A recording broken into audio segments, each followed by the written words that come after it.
She tried to slam the door in his face, but Detective Jeremiah Cole calmly stepped inside, eyes locked on the thick manila envelope bulging with cash on her desk. Judge Devereaux's hand froze mid-reach, her power unraveling faster than her excuses. Moments later, the same man she had mocked as a nobody was reading her rights while slipping cold steel around her wrists. It started on a Thursday morning that smelled like a summer storm but looked like anything but. The sun beat down on downtown Columbus, Ohio, drawing sharp shadows beneath the courthouse steps, while the air clung to your skin like something unfinished. Inside Courtroom 7C of the Franklin County Courthouse, the tension wasn't just thick, it was heavy. Not the kind of heavy that comes from formality or law, but the kind that tells you something's about to break. And at the center of it all sat Detective Jeremiah Cole, 42 years old, built solid like a man who grew up hauling more than his fair share of weight. He sat straight in the witness chair, one hand resting on the Bible he'd just sworn on, the other carefully still on his lap, even though every nerve in his body was burning to clench it into a fist. He wasn't new to courtrooms. He'd testified in murder trials, racketeering cases, and once against a dirty cop from his own precinct. But today wasn't like any of those. Today wasn't about just doing the job. It was about facing the very system he had sworn to serve. And across the bench from him was Judge Marilyn Devereaux, a woman who had spent nearly 3 decades turning that system into her personal fiefdom. They called her Steel Mary behind closed doors. Not because she was fair. Because she was brutal. She didn't smile, didn't soften. She ruled like every word out of her mouth had already been carved in stone, and if you couldn't keep up, she buried you with it. Her reputation was legendary. So were the whispers about what lay beneath it. Next to Jeremiah sat Assistant District Attorney Talia Kim. Young, sharp, the kind of prosecutor who still believed the system could be fixed instead of just endured. She spoke with the precise cadence of someone who had practiced each line like it was a blade. Detective Cole, she began, flipping through her notes, can you walk us through the night of June 17th? Specifically your role in reviewing the evidence log from the Municipal Records Department. Jeremiah nodded once. Yes, ma'am. His voice was steady. At approximately 8:14 p.m., I logged into the secure system and noticed a discrepancy. 3 files marked as returned were not accounted for. When I followed up, I discovered the signature used to check them back and didn't match any registered employee. A few heads turned. Scribbled notes picked up among the gallery. But it wasn't until he mentioned that one of those files pertained to a closed corruption case, closed under Judge Devereaux's oversight, that the room truly stilled. Judge Devereaux leaned forward, her voice slicing through the room like a piano wire. Detective, are you implying someone from my office mishandled sensitive evidence? She said it not with curiosity, but with a venomous taunt. Jeremiah didn't blink. I'm stating that the evidence log reflects irregular access by someone whose clearance traces back to your judicial assistant. Devereaux laughed. Not a real laugh, a performative, sharp bark that echoed in the chamber's high ceiling. You're just a uniform with a badge and a dream, she said, dismissively waving her hand. Careful not to let fantasy lead you into a courtroom unprepared. For a full second, no one moved. You could have heard a wristwatch ticking. Jeremiah didn't respond. Not with his mouth, anyway. He just adjusted slightly in his seat, straightening his spine, as if the insult had somehow reminded him who he really was. The reporters leaned in. The gallery murmured. ADA Kim flinched, but she pressed on. Detective Cole, she said, her voice colder now, sharper, when you reviewed the personnel access logs, what did you find? I found, Jeremiah said evenly, that a forged key code linked to Judge Devereaux's assistant was used to bypass standard checkout procedure. And that the security camera facing the file room was mysteriously offline during that 2-hour window. Murmurs turned to hushed whispers. Devereaux narrowed her eyes, then reached for her gavel, but paused. Something flickered in her expression. Not anger. Not control. Fear. Jeremiah saw it. So did Talia. And that tiny fracture in her mask changed everything. A few minutes later, Judge Devereaux banged her gavel and called for a 15-minute recess, rising abruptly without acknowledging the detective or the ADA. She disappeared behind the polished wood doors to her chambers, her heels clicking like nails on glass. As the room loosened its collective breath, Officer Devin Reyes approached Jeremiah. Devin had been working courthouse security for 12 years. He didn't rattle easy. But right now, his face was pale and his eyes jittery. "Jeremiah," he said under his breath, "I got something you need to see." Jeremiah raised an eyebrow. "Now?" Devin glanced around and nodded, whispering, "One of the clerks came to me just now. Said it's about the judge. It's serious." Jeremiah stood without another word, badge glinting beneath the fold of his jacket. The gallery was still buzzing, but no one paid him much attention as he slipped through the side door of the courtroom and into the quiet stone hallway that led toward the administrative wing. The air here was cooler, heavier. The walls echoed differently, like they remembered secrets. Devin led him to the far end, near the old law library. Waiting just outside a utility closet was a thin young man in a wrinkled blue shirt, nervously twisting his ID lanyard. His badge read, "Ethan Morales, Clerk Level 2. You the one who asked for me?" Jeremiah asked, keeping his tone low. Ethan nodded frantically. "I didn't know who else to go to. But I saw," he stopped, glancing around. Judge Devereaux had a thick envelope on her desk. "I think it's full of cash." She was on the phone, real angry, saying it had to be gone before court resumed. Said something about making sure no one could touch her after today. Jeremiah's pulse didn't quicken, but it deepened. Like thunder rolling beneath calm skies. He turned to Devin. "You get another officer." Quietly. "I want eyes on both ends of that hallway, and no one tips the judge off." Devin nodded and disappeared around the corner. Jeremiah looked back at Ethan. "Stay out of sight." "You did the right thing." Ethan nodded, visibly relieved, and darted off like a man escaping a burning building.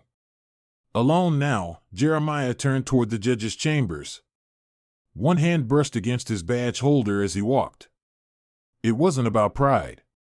It was about truth. And truth doesn't flinch, even when it's standing in front of power wrapped in robes and privilege. Outside the chamber door, he paused. From inside, he could hear her voice, sharp, low, and unmistakably tense. "No, I told you," she snapped. "It's handled. After today, no one's laying a finger on me." He knocked. Sharp.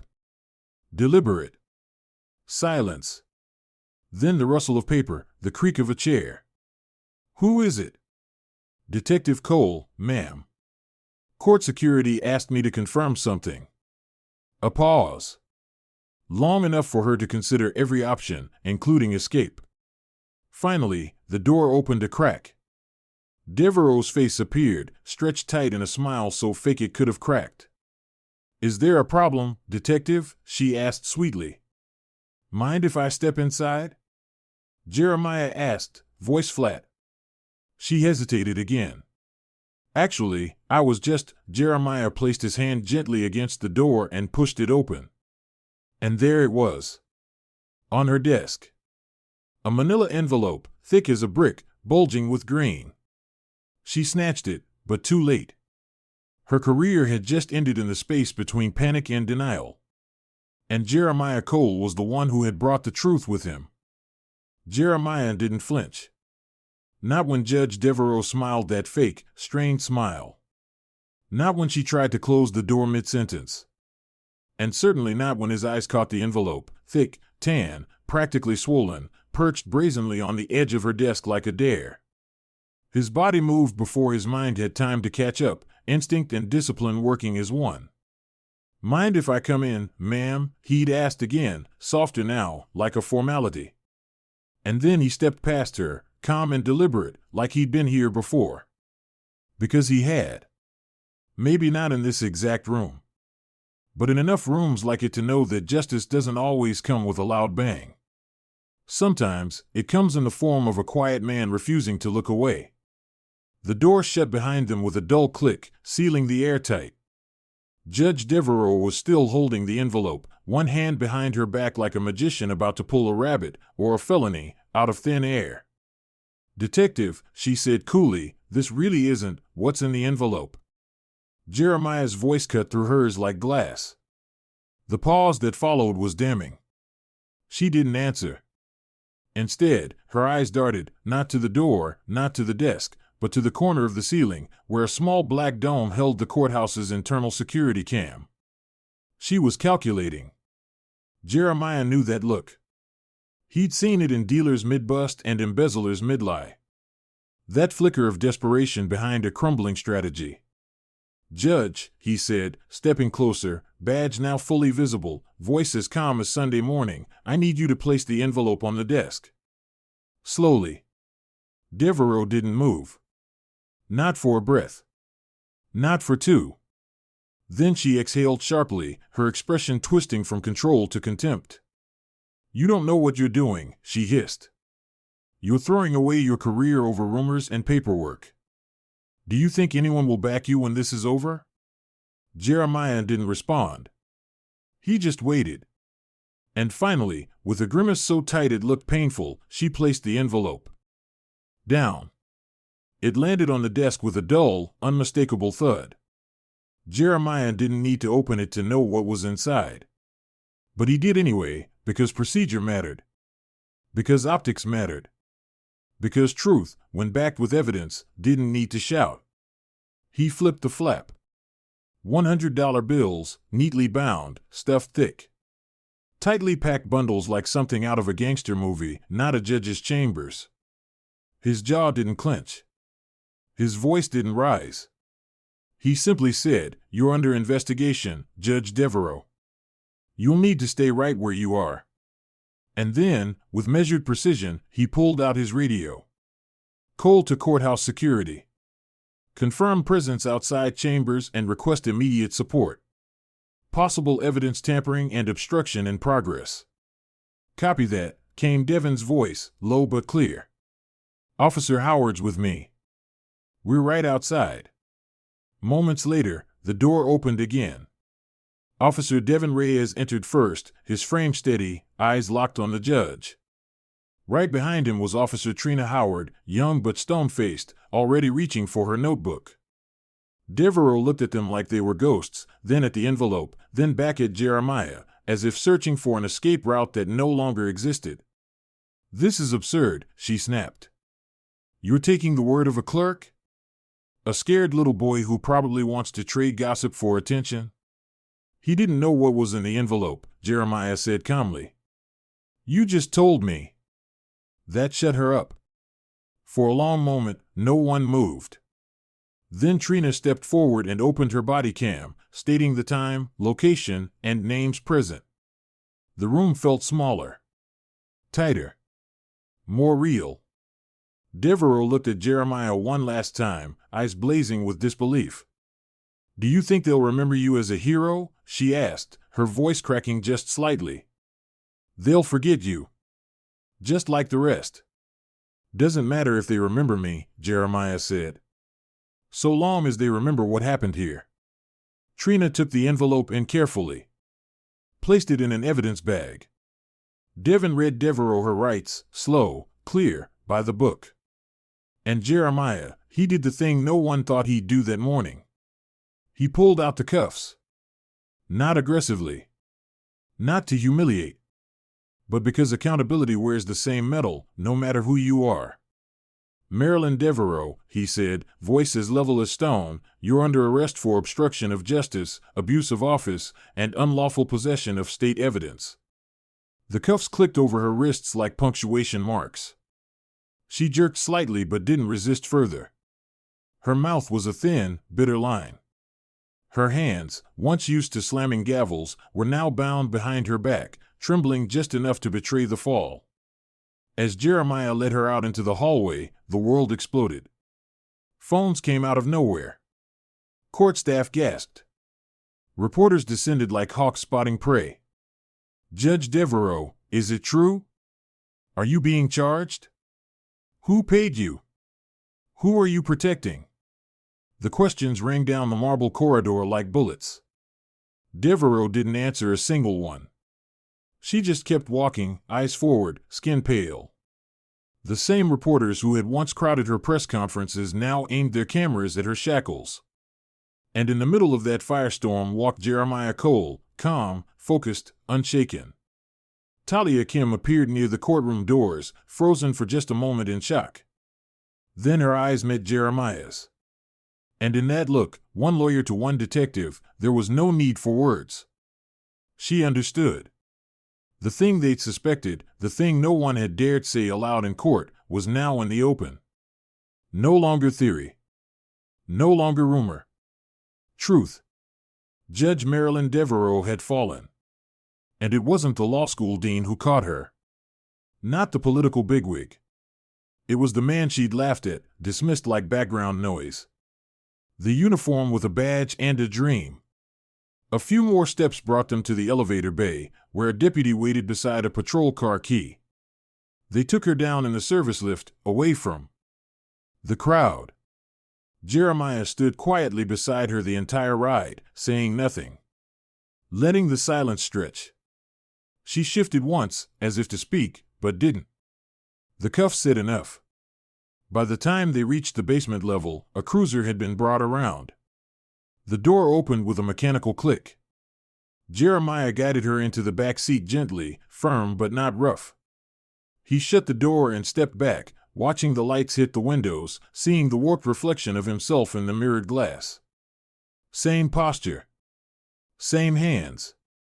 But something was heavier now. Not regret. Not triumph. Just weight. And weight was something he'd carried his whole life. Trina came up beside him, expression unreadable. You good? Yeah, he said quietly. Just didn't expect it to go down like this. She nodded, then said something he wouldn't forget. The good ones never do. That's how you know they're still good. Devin handed him a fresh incident form, already half-filled. He signed it without comment, tucked the pen in his pocket, and turned back to the courthouse steps. The gallery had spilled into the lobby, still buzzing. Half the crowd craned for a glimpse of Devereaux being loaded into the cruiser. The other half stared at Jeremiah like they were trying to reconcile what had just happened. A few nodded in quiet approval. One woman, elderly and dressed in a janitor's uniform, pressed her hand to her heart. That stayed with him.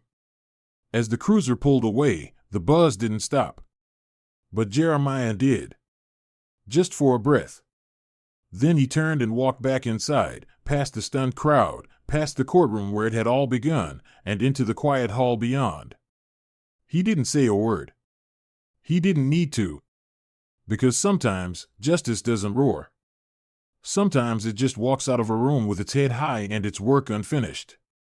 The patrol car's red taillights disappeared into the late evening haze as Jeremiah stood in the quiet basement loading dock of the Franklin County Courthouse, the weight of the cuffs he'd fastened around Judge Marilyn Devereaux's wrists still pressing into his palms like phantom metal. He didn't speak. Neither did Officer Trina Howard or Devin Reyes. They just stood there, three public servants surrounded by buzzing headlines and stunned silence, watching the justice system try to catch its breath. The courthouse above was still alive with noise, voices echoing in marble halls, camera shutters popping like firecrackers, but down here, everything felt still. No congratulations. No handshakes.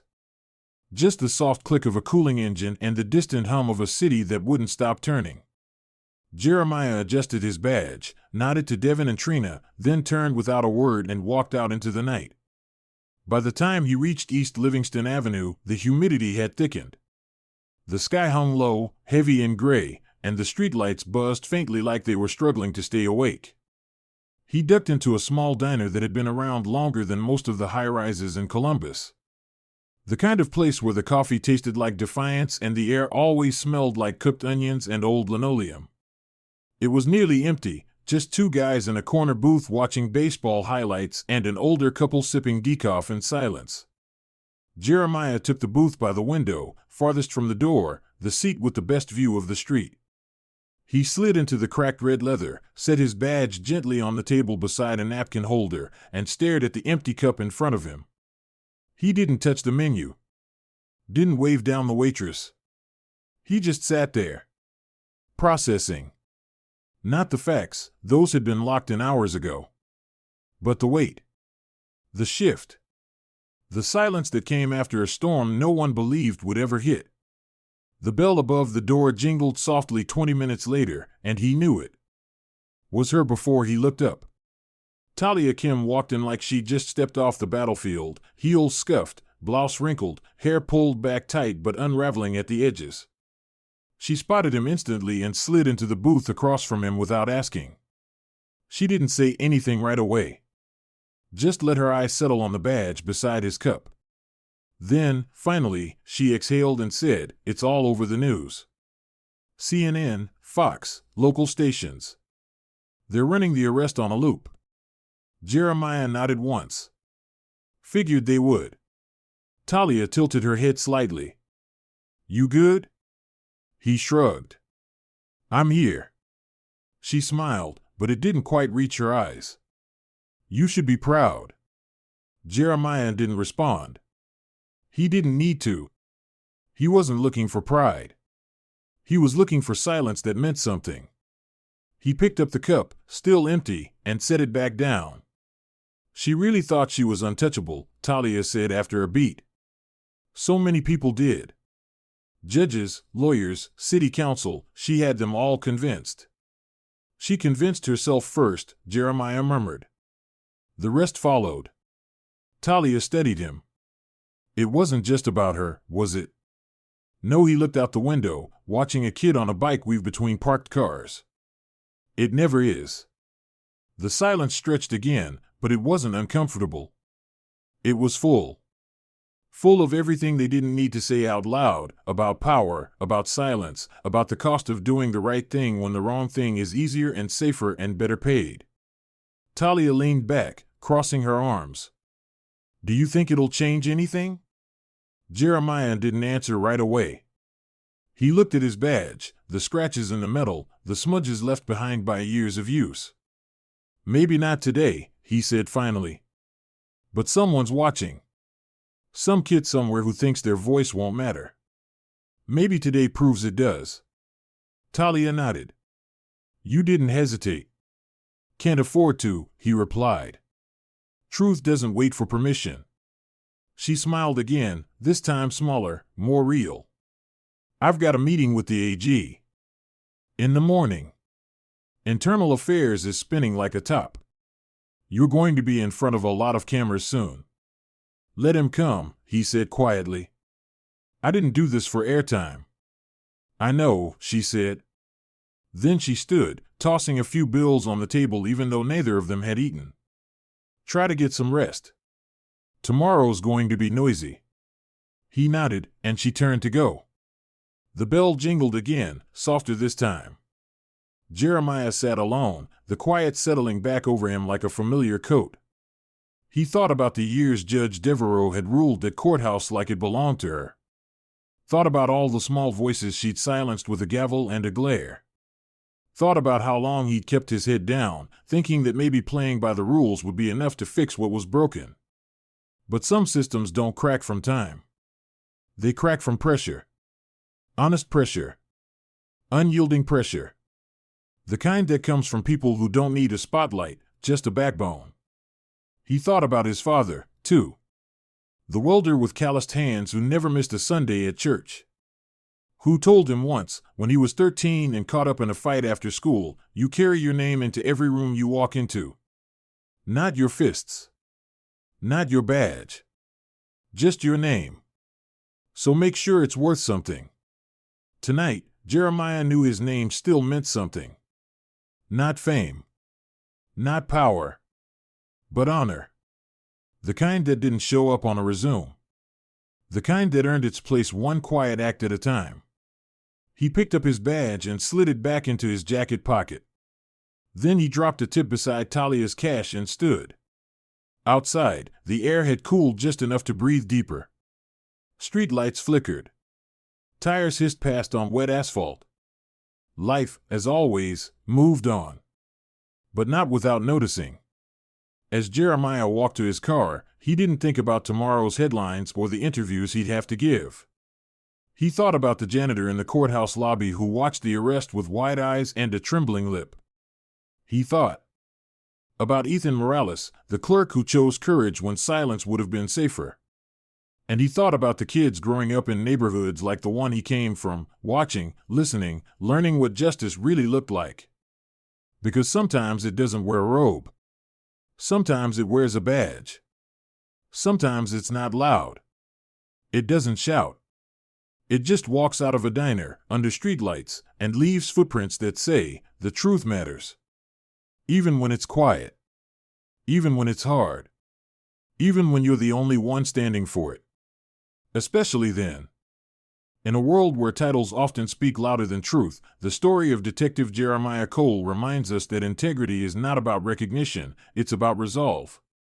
Jeremiah wasn't the most powerful person in the room. He wasn't backed by wealth, politics, or legacy. But what he did have was character. The quiet kind. The kind that doesn't need a camera to act or applause to confirm. He did the right thing, not because it was easy, but because it was necessary. Judge Marilyn Devereaux's downfall wasn't caused by a massive protest or a courtroom revolt. It was caused by one man who refused to back down in the face of arrogance, corruption, and insult. And in that refusal, we're reminded of something critical: justice isn't loud. It's consistent. It shows up. It does the work, even when no one's watching. Especially then. If there's a lesson here, it's this: you don't need to wear a robe or hold a gavel to make a difference. You don't need a famous last name or a fancy degree. What you need is a spine. A steady voice. The courage to stand for what's right, even when you stand alone. Because when you stand for truth, you never truly stand alone. Others see it. Others are inspired by it. And slowly, quietly, the world begins to change.